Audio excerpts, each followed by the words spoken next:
wanted to come on and talk to you guys about the power of networking. And I need to ask this question because I want to join the cohort. So listen, you guys, I want to talk to you about the power of building a community and networking, but it's a direct result of stepping out. Now, I'm going to tell you why I said this. First of all, for those who are just joining, my name is Dr. Kiiyonna Jones, and I am owner and founder of Luxe Beauty and Wellness Boutique, which is an aesthetic spa here in the LA area, Bellflower more specifically. And I also own Luxe Beauty Academy, and where I help healthcare professionals start beauty businesses in the aesthetic space or even in the non-medical space. I don't really talk about it a lot because I have a different page for like non-medical practitioners. And this page is pretty much dedicated to healthcare professionals. So I wanted to tell you guys about the power of networking and community, because every time as I continue to grow and just become more of an expert in my industry, and I just mean like the aesthetics med spa space, I always am very intentional about who I connect with, especially as it benefits my cohorts, like my clients, right? And so I have been referring them to an attorney who was great. Actually, the attorney that helped set me up. But I found out about this other corporation that is way more beneficial for us. But this particular corporation, which is called a management service organization, this particular corporation is usually very expensive, right? And so what I was finding is like, I wanted my clients to actually be able to have this particular corporation, the MSO, but the price was like $8,000, $9,000. So as a coach, that's not like, I don't want you to spend any more money than you have to, right? I really believe that some of the biggest challenges that we encounter, especially those who are new entrepreneurs, is we overspend on the wrong things, right? But at the same time, in the industry that we're going in, we have to make sure our shit is right, because you don't want to compromise your license or the license of your medical director. So you want to have shit right. So I have been communicating, and me and my business partner in another business have met with an attorney of this particular healthcare law and created a relationship with them, where now I'll be able to send all my boot campers to them, and they know exactly what they need. So they'll give them all the protocols, policies and procedures, everything that'll be bundled into their fee. And it ain't $8,000, right? So I'm always trying to think of how can I make it better and make it more improved and just streamline a lot of the processes for my clients. That's all I'm thinking about, because I know that in doing so, it's going to help them get to their desired result a lot faster. But the reason why I'm mentioning about the networking and connections and step is because you have to first take that step.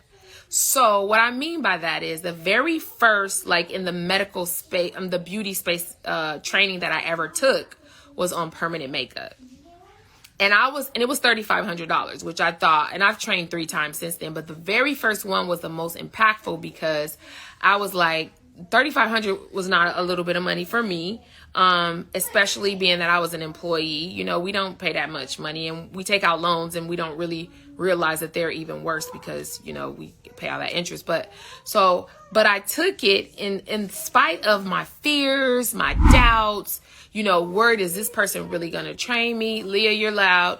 Word, is this person really going to train me? Are they going to take my money? You know, all the things that we think, you know, and worry about. And so, but I did it. And what I'm trying to tell you guys is, had I not taken that step, I would have not been able to take a series of steps to get to where I am today. And what I mean by why that's so important, you guys, is because I think a lot of people always, especially nurses, because, you know, if we make a mistake, it could cost someone their lives. So it's hard for us to unlearn that, because, you know, we do have to be very cautious at the bedside, and we do have to be mindful of, you know, a lot of details, right? But when it comes to business, like, you have to be able to have the mindset that, you know, I'm going to step out and I'm going to pivot when I need to, and I'm just going to ride this journey, but I'm going to try to make fiscally responsible decisions, of course, and be well informed as I'm moving about my journey. So had I not taken that step, that wouldn't have gotten me to the different areas that I've been in, like, you know, in the different, my first location, like I've learned so many things from that experience. Now my next location, I'm learning from this experience, but more importantly, I'm helping other people. So some of you are being not some of you, all of you who are not acting on whatever it is you want to do that you're so afraid of doing. I want you to know that there is somebody out there who is waiting on you to do the thing so that their dream can be realized. So it's not just for you. And it doesn't have to be perfect. And you don't have to have everything planned out, because you can't plan everything. Like, look we're having a whole monkeypox epidemic right now. California state of emergency. Like, you can't plan shit, because you just never know what's going to happen. But you can always decide every day that you're going to show up, which is what I do. So I'm always thinking about my boot campers. Like, how can I make the program better? How can I, make it easier for them? How can I save them money? I'm always thinking about that, because those were the challenges that I encountered when I first started. So I didn't have a lot of money, and I wasted a lot of money, and I lost a lot of money. And so all I think about in the back of my head is, how can I save them money so they can have their money directed in the areas that I know they're going to need it, which once you complete the program, it's really marketing, right? You got to get the people in so you can make the money. So I understand that. But if you don't take the step, you guys, I'm telling you, you're not going to have the life that you want. And then you are not going to be able to help other people who are really dependent on you that you may not even know. And I think about that because, like, damn, I'm going to be over 300 nurses I will have helped by the end of December. And imagine had I not done it. I'm not going to say they wouldn't have eventually found somebody, but like, I really truly believe that I am impacting them, and I'm positively and helping them grow as entrepreneurs, because I am being the voice. I am being the one that's sharing my story and my journey, and have created the course. So you guys, what I want you to take away from this is, if you don't step out, then you are preventing somebody else from reaching their dreams. And that's extremely selfish. So this is something that it's not new, but there's not a lot of attorneys that know how to set up an MSO properly. That's the challenge. And remember, that's how I lost a lot of money in the beginning, which was hiring the wrong attorney, because I assumed all attorneys were the same. I mean, they all knew what they needed to know. That's not true. Failure is sometimes our greatest teacher. Exactly. Failure is our greatest teacher. And y'all, I done took some serious L's, but I am making 100K months because of my L's. That's what I want y'all to think about that. Like, I am able to tell people what not to do so to save them money because of my L's. So, like, of course, when I was taking them, it hurt. But, I look back on that and I'm like, damn, first of all, I survived it. So that's my resilience, like my determination. And now I've been able to pretty much use all of my background as an academic professor for 13 years, my PhD. I've been able to use all of that and put it in a course that I can deliver on my terms to get people to get where I am. So we have to go through those experiences, you guys. And I know it's cliche to say, like, fail forward and all that, but it's real. And you don't have to have a contingency plan either. More what you need to have is just a ability to be resilient in the presence of adversity. And that's something that's within. It's not about like making sure you plan for everything and everything that may go wrong, because you just can't plan for everything that may go wrong. But being determined that this is going to work or is going to work. Being determined that you want the life that you want and you're going to do what it takes to get there.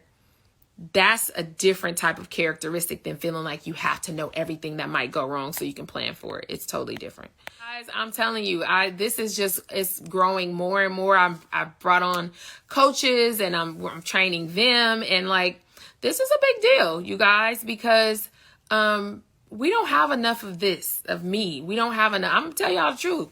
If I told you the stories and the things that I've been through from some of these people out here, and I ain't gonna say no names, that have shitted on me, and I still came out on top because I'm resilient. I use that as a lesson. But I done been through some stuff, but I would never throw them under the bus because I believe that God spins the block for me, right? Always. And his wrath is worse than I could ever do. So I'm going to just keep on pushing and learn from it. And now, since I've invested in so many coaches now, I just have a different philosophy where I tell my team this, if anything goes wrong, I take responsibility. It's my fault. It's my fault. It's my fault. It's always my fault. Because if I blame somebody else, then that takes away my power. But if it's my fault, then that means I can fix it. And sometimes fixing it may mean that I need to terminate somebody. Okay? So I'm not saying it's my fault and like they get to stay. Not necessarily. It may be my fault and I say, you know what, you're not a good fit for, what I'm trying to create, or you don't fit in with the culture of what I'm trying to create. But it's always my fault. It's always my fault because I can fix it. And so some of you need to start taking responsibility and accepting that this is all your fault. Whatever it is that you don't like, whatever, it's your fault. So that once you take responsibility, now you can change it. So what do I need to do different? How can I make it better? But if you blaming everybody, if I blame my mom for being a single mom, for, not being able to, pay for me to go to college, whatever it is, that's going to get me there and only there. But if I say, you know what, I'm going to figure this out. I'm going to write in for these scholarships. I'm going to do this differently. I'm going to have my kids, be raised in the suburbs and not have to be raised in the inner city, South Central. Then I can do something about it. So a lot of you guys are not taking a step because you are not accepting responsibility for where you are in your life. I have learned, because I wasn't like I am now. So, but he always spins the block for me, and that's not my problem. He said, vengeance is mine. It's not mine. It's his.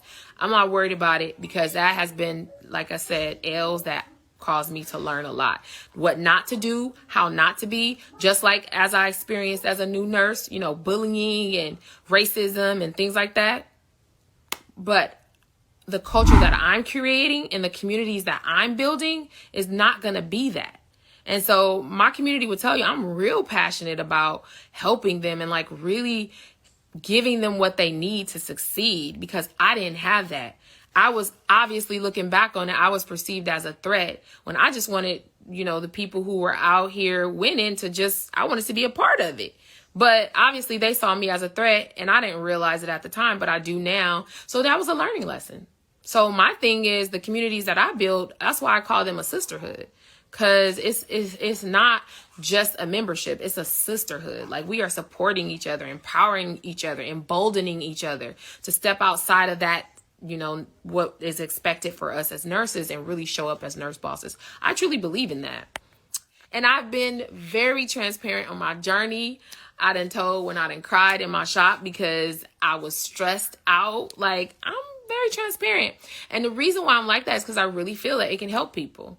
And I don't delete anything off of my page, good, bad, and ugly, because I need people to know the real and not just what people put on social media. But like, it's not nice all the time. It's not. But I wouldn't change any of it, because it has brought me to the point where I can be with my family and do the things I want to do, y'all.